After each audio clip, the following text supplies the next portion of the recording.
Hello, Aries, and welcome to Intuitive Art Mediums. Thank you for joining me for your Winter Feng Shui Tarot reading. Now, the Winter Feng Shui Tarot reading focuses primarily on the north and northeast areas of your property, home, room, work area. However, this applies for you, Aries, as this is a general reading meant for Aries, Sun, Moon, Venus, and or rising. So please only go with the messages that resonate with you. Now, this is the Feng Shui deck that I will be using, and I will be reading out of the book for these cards. These are all the Winter Feng Shui cards. So I'm just going to allow Spirit to drop two, and there we go. We will start with this one, which is transition. This has to do with pleasure and indulgence. And this is going to focus on the north area. And the chi here can be unpredictable. And the remedy here is color. So let me read the book on this card. And we have for transition, this isn't the end. It may feel like it, but this is the space before the end. You will soon achieve your aims and goals. This is a merest glimpse of what is to come. If you have come through a time of struggle and difficulties, it isn't quite over yet. The pleasure indulgence, while you are taking time off to heal and repair, you can also indulge yourself in a little, treat yourself. It's what you deserve, and it will help you to recuperate much quicker. Pleasure is not a bad thing, and you can partake of much or as little pleasure as you want. There is no judgment in this area. The chi here can be unpredictable, so you may need to stabilize it, or you may find yourself feeling unsettled. How you can enjoy yourself if you're feeling like that. Now you need color, lots of richest, deepest, majestic reds and blues. You could even indulge in all your fantasies here and introduce the Emperor's Purple.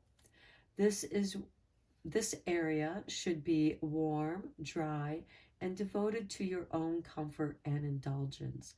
How can you make this area more comfortable and yet stay alert? So here this card is speaking to having a need to relax and recuperate. Perhaps you are overcoming an illness or some other health struggle, and this card is telling you that part of your healing is going to be indulging in what makes you feel good. Okay, and here we have number 6, and this is the northeast area. And the chi here can be dangerous, but we have new beginnings here. So we have unpredictable and we have dangerous chi in this angle. So with the north and then the northeast, this is referring to taking care of that whole angle of the north-northeast. And here we have the simplicity. You want to make things simple. A room or garden is only truly finished when there is nothing more you can take away. Before we can begin the spring sowing, we have to plow, and this involves hard work. Before you can move on, you will also have to do some hard work. If you are facing the northeast, the work will be harder, but the returns will eventually be greater. So I immediately got the feeling of maybe going through your garden books and planning a garden bed. You know, don't overdo, but do that what feels good. And think about what flowers you want to plant and how and in what area. And do your research so that the plants are also in a happy place where they can reach their fuller potentials. And here's a new beginning with this. This is an area that should be used for generation and growth. So I'm getting the feeling of planting bulbs, your tulip bulbs, your flower bulbs, however that applies for you. Here you can plant the seeds for the future.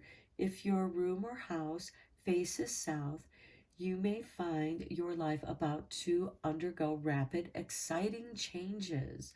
The chi flowing here can be dangerous. It can be too strong and fiery, but you need to place a mirror or light to deflect this dangerous chi, otherwise it can engulf you. You need the simplicity of innocence and correctness. This is a room for the winter, a place to prepare for the coming spring. It should be dark and warm. Too much light can encourage the dangerous chi. Keep furniture to a minimum in this area. What can you take away from this area? What could you start fresh? And how would you redo this area?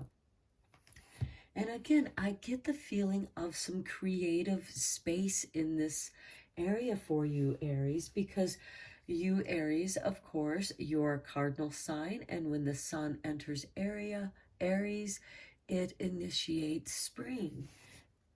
So what is it that you want to grow in this area? And this could be something for future generations. And what better way than to introduce a garden or redoing a garden? And again, planning that space. What is it that you wish to plant there? And this can be however large or small you want it to be. Okay, let's look at the I Ching cards to see what changes are coming. And here we have number 59. And I will also read the short excerpt from this book. We have 59. And this is a dispersion.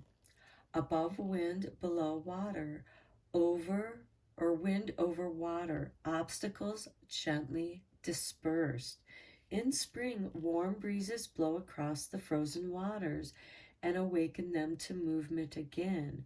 Winds blow over stagnant summer marshes, freshening and freeing them to encourage growth.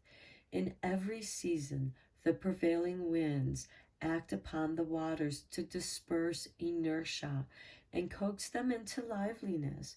When one wants to motivate others, subtle persuasion may be more effective than brute force. So if you are dealing with an obstacle, Aries, use gentle persuasion.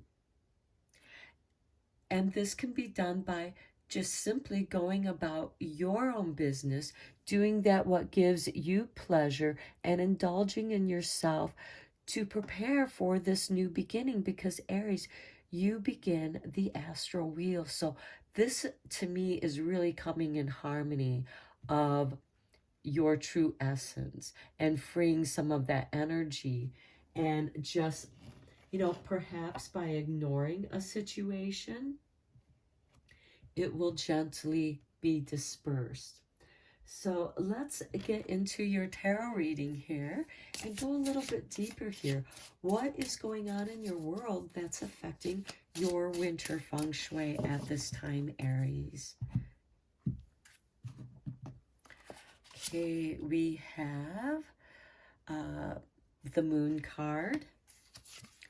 We have the Nine of Wands. And then we have the Emperor. Okay, this immediately tells me that you're coming into your power. The Emperor is ruled by Aries. And here you are setting up your boundaries. It's like, these are my limitations, and these boundaries are meant to protect you, not to confine you. And here with the Moon card, things are not as they appear to be, as they so often are with the moon. But also, we have this sowing, this plowing and sowing, this planting. And so maybe, if you aren't already, experiment with planting with the moon cycles. Get a farmer's almanac and see what things are planted when and in what moon cycle. And this, I feel, will help you get back into the flow and help you come back into your own power. Okay, how can you improve these matters? We have the Seven of Cups. That's beautiful with the moon because paying attention to your dreams. Okay, then we have Justice. Things are going to balance out for you. And then look, we have the Judgment, a resurrection of your power and energy, Aries. So here the moon can bring in powerful dreams. This can also be in the form of daydreams, which can be done in your space of pleasure and indulgence. And you may want to write some of those down, some of your ideas down, or plans. And here you are getting an organized, balanced structure. You're protecting your plans. Those are yours. They are balanced. And I feel that, again, it's being balanced with the sun and the natural growing, because here we have a resurrection of your power and energy with this Emperor, which is ruled by Aries. And coming to your dreams, letting your dreams rise. Okay, and what you can expect if you try these recommended remedies. Here we have the Page of Cups.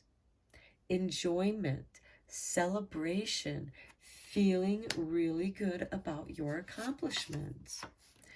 And here we have the Sun card. This is nice because we have the Moon card here, and now we have the Sun card coming in to balance everything out, bringing things to light and bringing justice. And also with this planting, you plant with the moon, but it is the sun that coaxes that growth out. And then we have the Ten of Swords, the ending of something. And that's nice with this resurrection. You're resurrecting from something that has come from an end. It's like shedding an old skin, and you feel renewed with this spring energy, Aries. This is really nice. Now let's start concluding your reading with your good fortune cards.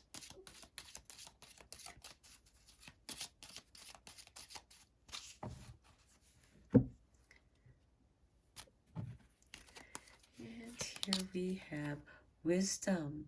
To focus on the past is to lose the future. Heed advice from an older person, which will allow you to move on. Now, as an older person, this could also be someone who is wiser, someone that has knowledge in a specific field in which you need their help with. Okay, and then with your Dragon Wisdom cards, one last card.